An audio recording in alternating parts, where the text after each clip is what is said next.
All right, this is recording listen next 789. In the previous podcast, I don't think it gave the name of the recording, it was listen next 788, obviously. This one is listen next 789. You can find me at christinastation918.com or speaking to the CIA.com.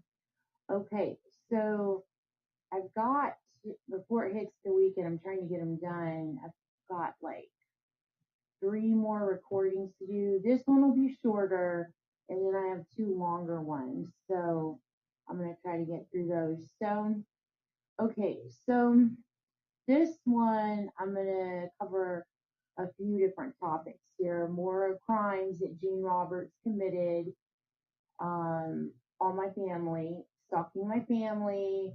stalking my friends, and also Gene Roberts committing terror attacks. So this is more like pieces, okay?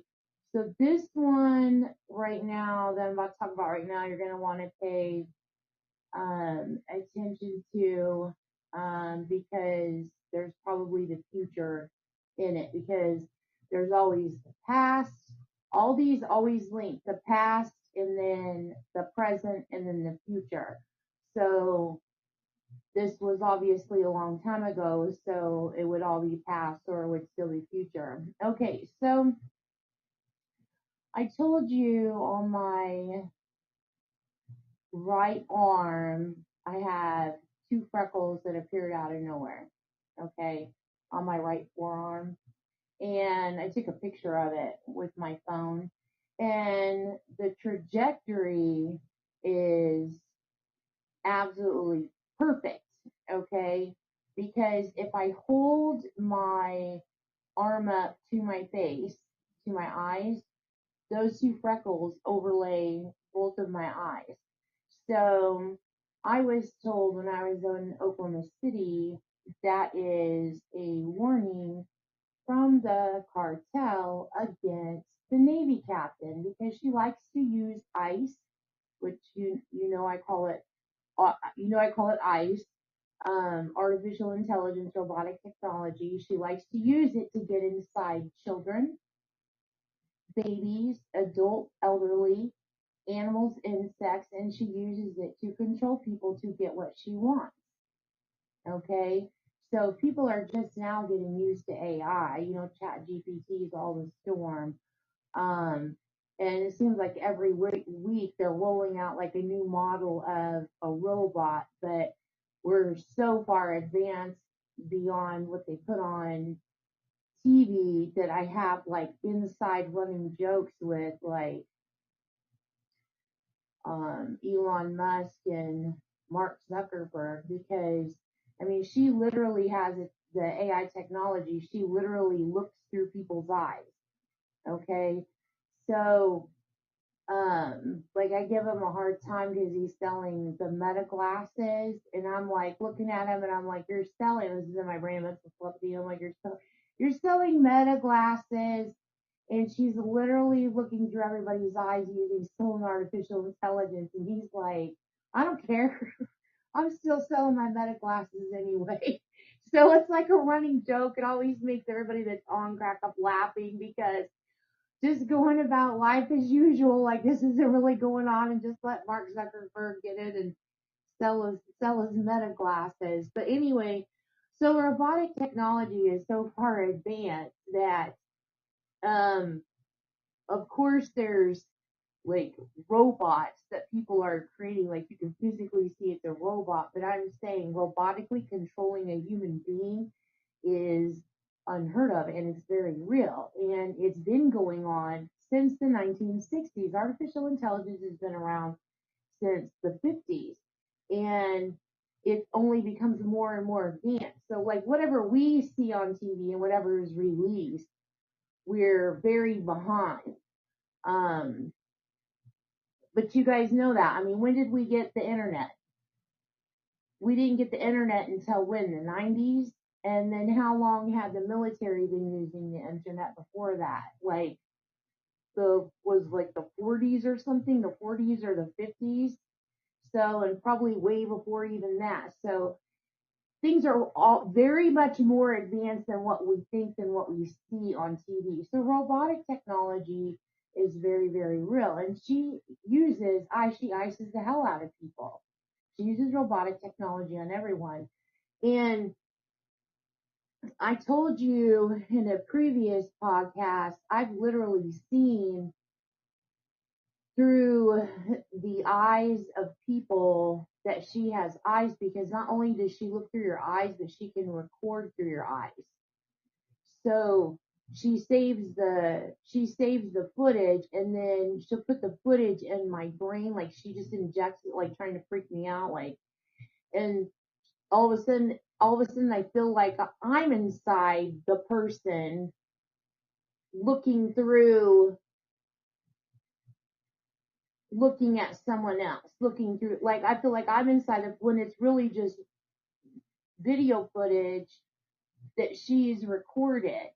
So it's very, very bizarre. The one thing that's like the most bizarre to me out of all of this all usually very bizarre, but I'm so used to it now. But the one thing that's very bizarre to me is one time when I lived in Oklahoma City, um, she all of a sudden I was asleep. She wakes me up out of dead sleep. I was asleep, and then all of a sudden I'm like placed inside something on a wall. Okay, so let me give you the vision of this. Is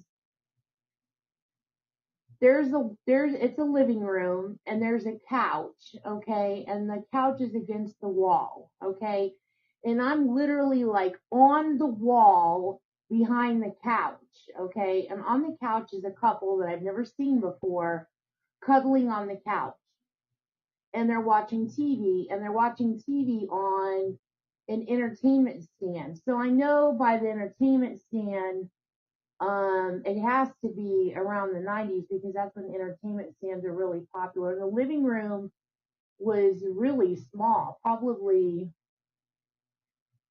oh my God.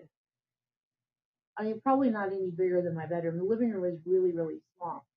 So anyway, that trips me out, because I'm like, what am I looking through to be able to look down and see this couple on this couch watching TV? Like, am I looking through a bug's eyes? Like, what does she have me like looking through? I'm not literally it's recorded, it's old, so it's not live, or it'd be more modern than that. So she recorded it. That's what trips me out, is like you can see through, but then they're like, people say, well, bug's eyes have multiple lenses. Yeah, but the control of the lenses, don't you think they control that? So Jean Roberts ripped off this technology, and she's been using it, but that's the one trippy thing. So anyway, so the day that my son graduated from AIT, he went to Tinker Airport, not Tinker. Oh my God, Fort Sill, Tinker. He went to Fort Sill for AIT. He had basic and AIT there. So no, he graduated from. I think he had graduated from basic. Is what he had just graduated from. Now I can't even remember, because she's messing with my brain as I'm trying to talk. But anyway, on my way home, it was a very, very, very, very special day. On my way home, I got gas. On my way home, I lived in Dallas, and I stopped and got gas on my way home. And what seemed like an accident was not. This was ice rape. She used ice on me. Um, my arm caught a snag on the gas tank, and there was like a sharp piece of metal. And anyway, it cut open my arm, and it's on my same arm where the two RE dots are there. The way that the scar formed, I know that she did that with ice, but I was talking to a general back then, and he said he was looking through my eyes, and he was looking at the scar, and he's like trying to make me feel better about like the whole situation because she's totally got me, my brain and body totally hijacked with this AI. She keeps blaming the cartel. It's not the effing cartel. It's a part of her get up. And I'm getting tired of it. But anyway, he was trying to make me feel better. He's like, look at this scar. It looks like a bayonet the way that it healed. And I'm like, it does look like a bayonet. Look, it looks like it could be like my son's rifle from the army. So I always think of that as this scar on my arm. It always reminds me of my younger son, Michael, being in the army the day he graduated. So anyway, okay. So this is an ICE event. Okay. So, oh my God.